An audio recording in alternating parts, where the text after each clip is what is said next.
السلام علیکم ورحمۃ اللہ، ویلکم ٹو ریئلٹی آف اسلام۔ اگر آپ ہمارے چینل پہ نئے ہیں تو ہمارے اس چینل کو سبسکرائب کریں تاکہ آپ کو اسلام کی جو ریئل پکچر ہے وہ ہم آپ کے ساتھ شیئر کرتے ہیں اور آپ تک پہنچاتے ہیں۔ آج کا جو ہمارا ٹاپک ہے جس کے اوپر ہم ریئیکشن دینے جا رہے ہیں وہ ہے بیت المقدس۔ بہت سے ہم میں سے ایسے لوگ ہیں جن کو حقیقت میں یہ نہیں پتہ کہ بیت المقدس کون سی جگہ ہے۔ کچھ لوگ یہ کہتے ہیں کہ جو گولڈن ڈوم ہے اس کو بیت المقدس کہا جاتا ہے، کچھ اس کو مسجد اقصیٰ کہتے ہیں، کچھ ایسے ہی جو گرے کلر کی وہاں پہ عمارت بنی ہوئی ہے کچھ لوگ اس کے بارے میں۔ لیکن حقیقت کیا ہے آج کی اس ویڈیو میں آپ کے ساتھ شیئر کروں گا۔ اور سب سے بڑی بات یہ ہے کہ جو بیت المقدس ہے اور جو مسجد اقصیٰ ہے، دنیا میں وہ تعمیر ہونے والی دوسری مسجد ہے بیت اللہ کے بعد۔ اور اس کی جو روایت ہے یہ بھی آپ بخاری شریف میں موجود ہے اور وہاں پہ آپ دیکھ سکتے ہیں، اور میں بھی آج آپ کے ساتھ شیئر بھی کر دوں گا۔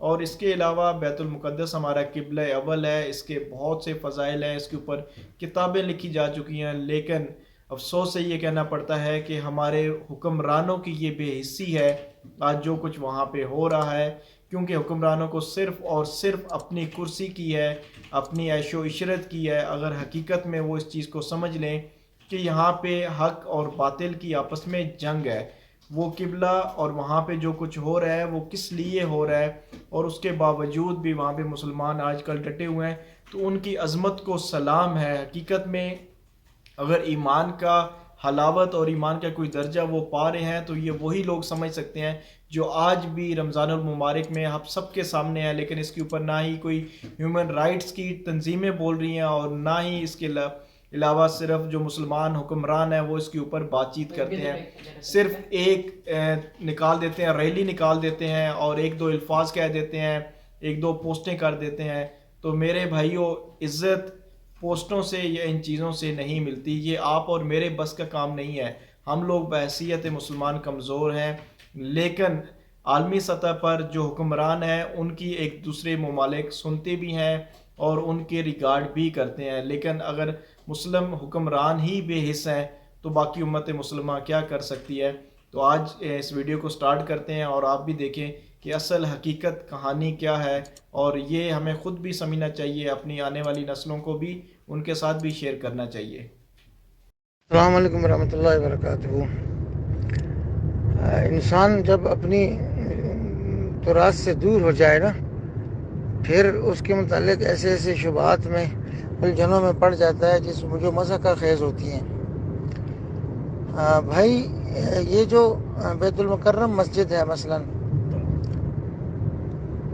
گلشن اقبال میں، یہ بیت المکرم مسجد کس چیز کا نام ہے؟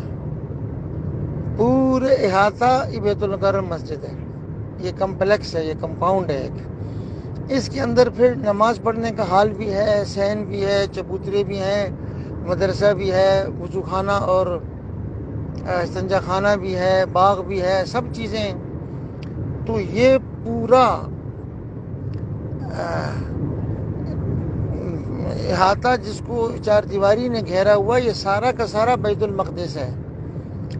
اس کے اندر دو نمایاں گنبد ہیں اور باقیہ اسی کا حصہ ہیں۔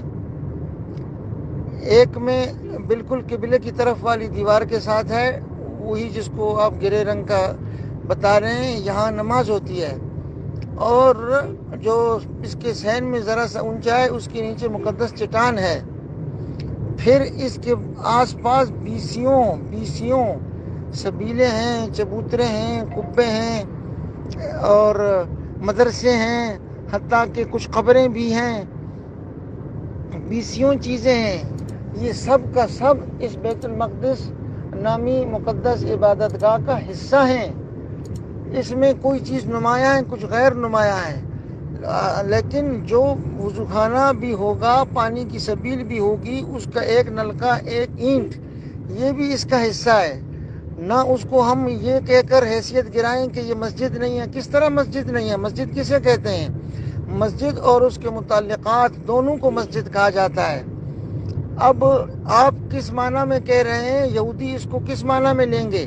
وہ کہیں گے ٹھیک ہے، پھر آگے والی لے لو جو آپ کی مسجد ہے، اور پیچھے والا یہ جو صحن میں چبوتر گنبد کے نیچے، قبہ تو صخرہ کے نیچے، زرد گنبد کے نیچے یہ صخرہ مقدسہ، یہ چھوڑ دو۔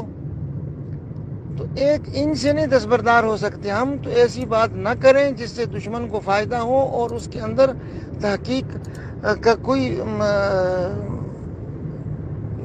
شمع بھی نہ ہو، ایسی بات نہ کریں۔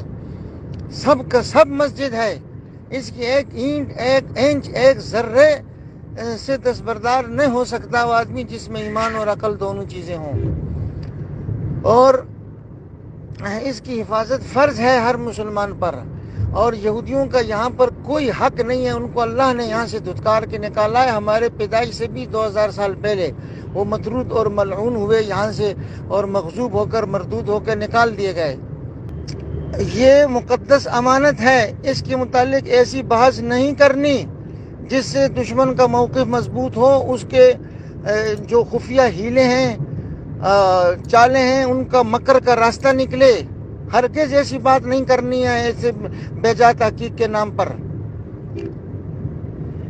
مسجد اقصیٰ اس پوری کو بھی بولا جاتا ہے، اور مسجد اقصیٰ اس کا وہ خاص حصہ جس میں نماز پڑھی جاتی ہے اس کو بطریق اولا بولا جائے گا، جیسے بیت المکرم پوری 4 دیواری ہے، اور جو مسجد کا حال ہے وہ بھی ہے۔ اب مسجد میں 2 جگہ ہوتی ہیں، ایک جہاں پر آپ چپل پہن کر نہیں جاتے، چپل اتار کے اعتکاف کی نیت کر کے جاتے ہیں، اور ایک اس کے متعلقات ہوتے ہیں جہاں آپ چپل بھی پہن سکتے ہیں، آپ باغ میں پھر بھی سکتے ہیں، چبوترے میں بیٹھ بھی سکتے ہیں۔ تو بیت المکرم کی مثال اس لیے لے رہا ہوں کہ اندر داخل ہوتے ہی دیکھا ہے شمال کی جانب سے ایک چبوترا بنا ہوا ہے۔ اب کوئی آپ سے کہے کہ مسجد تو وہ سامنے حال ہے، یہ چبوترا تو ہمیں دے دو، اس سے آپ نے کیا کرنا؟ تو آپ کو کیسے دے دیں؟ آپ کو تو ہم یہ جو جوتا پڑا ہوا ہے یہ بھی نہیں دیں گے۔ تو یہ ہے اس کی حقیقت بھائی، کہ ایک معنی میں کوئی کہے کہ مسجد وہ ہے، وہ ٹھیک ہے، لیکن زو معنی میں نہ کہے، وہ تو یہودیوں کا موقف مضبوط ہو جائے گا کہ ٹھیک ہے وہ آپ لے لو، اور پھر یہ، اور ہمیشہ وہ یوں ہی کرتے ہیں کہ تھوڑی سی جگہ لیتے ہیں اور اس کے بعد پھر بقیہ پر بھی قبضہ کرتے ہیں۔ یہ جو دیوار گریا ہے مسجد، اسی بیت المقدس کی ایک دیوار، اس کے باہر کی جگہ کو انہوں نے 4 فٹ کی گلی تھی 1965-66 تک، کہا کہ ہمیں کھڑے ہو کر رونا دھونا کہتے تھے، ان کا مسلمان کا لے لو، ایسے بھی سخی ہوتے ہیں، دم مس کر اندر لے لو، کیا ہے، رو دو، یا اپنے نصیب پر رو یا اپنے اعمال پر رو۔ انہوں نے وہاں پر جو قبضہ کر کے سارے گھر گرائے، مسجد بھی وہاں تھی گرا دی، خانقاہ بھی گرا دی، پورا میدان بنا دیا۔ تو یہ درفشانیاں کرنے والوں سے پوچھا جائے، کل اگر وہ اندر بھی اگر اس پر قبضہ کر لیں اور اس کے بعد پھر اس مسجد پر بھی کریں، کیسے روکو گے انہیں؟ تو تحقیق بھی یہی ہے کہ پوری 4 دیواری مسجد ہوتی ہے، مسجد الحرام، مسجد نبوی، پوری 4 دیواری مسجد ہے، اور مشرک نجس نہیں آ سکتے اس میں، یہود نجس نہیں آ سکتے اس میں، اور اس کے اندر پھر خاص حصہ وہ بطریق اولا مسجد ہوتا ہے، دونوں ہوتے ہیں، اور ہر ایک کی حفاظت مسلمانوں کا فرض ہے۔ والسلام علیکم ورحمۃ اللہ۔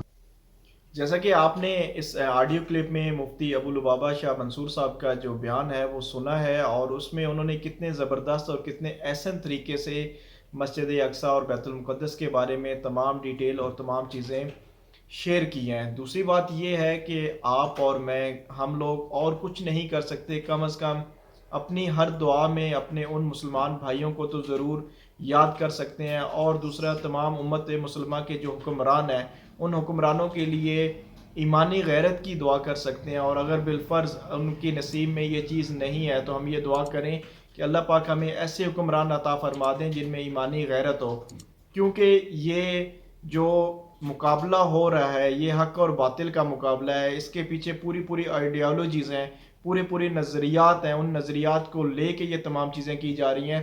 یہ ویسے نہیں ہے، کسی ایک زمین کے ٹکڑے کے لیے اتنا بڑا کوئی بھی نہیں کرتا کہ ہر ٹائم پہ وہاں پہ فتنہ فساد اور مس کمیونیکیشن اور تمام چیزیں جو ہیں وہ کی جائیں۔ تو یہ مسلمانوں کے لیے بھی مقدس ہے، ان کے لیے بھی مقدس ہے، ان کے اپنے نظریات ہیں، ہمارے مسلمانوں کے اپنے نظریات ہیں، اور جو عیسائی حضرات ہیں ان کے لیے ان کے اپنے نظریات ہیں۔ تو اس لیے یہ حق اور باطل کا تمام چیزیں ان کے لیے کی جا رہی ہیں، ایک خاص مقصد ہے۔ ہم کہتے ہیں کہ ہمارے جو مسیح ہیں وہ حضرت عیسیٰ علیہ السلام آئیں گے، وہ اپنے مسیح کو دجال مانتے ہیں، اور وہ کہتے ہیں وہ آئے گا اور ہمارا یہ سارا سسٹم ہوگا۔ تو اس کے اوپر بھی میں انشاءاللہ تعالیٰ ایک پراپر ویڈیو بناؤں گا اور اس میں بھی آپ کے ساتھ ڈسکس کروں گا کہ حقیقت کیا ہے، اسلام ہمیں کون سا راستہ دکھاتا ہے. اور آج کل کا میڈیا اور مختلف ایسے لوگ جو کہ ایک کہانی اور کنسپائریسیز والی تھیوریز لوگوں میں فلوٹ کر دیتے ہیں، پھر لوگ اس کے اوپر چلنا شروع کر دیتے ہیں. تو اصل اسلام ہمیں کون سا سبق سکھاتا ہے اور اصل دین کیا ہے. اگر آپ کو ہماری یہ ویڈیو پسند ہے تو اپنے دوستوں کے ساتھ ضرور شیئر کریں.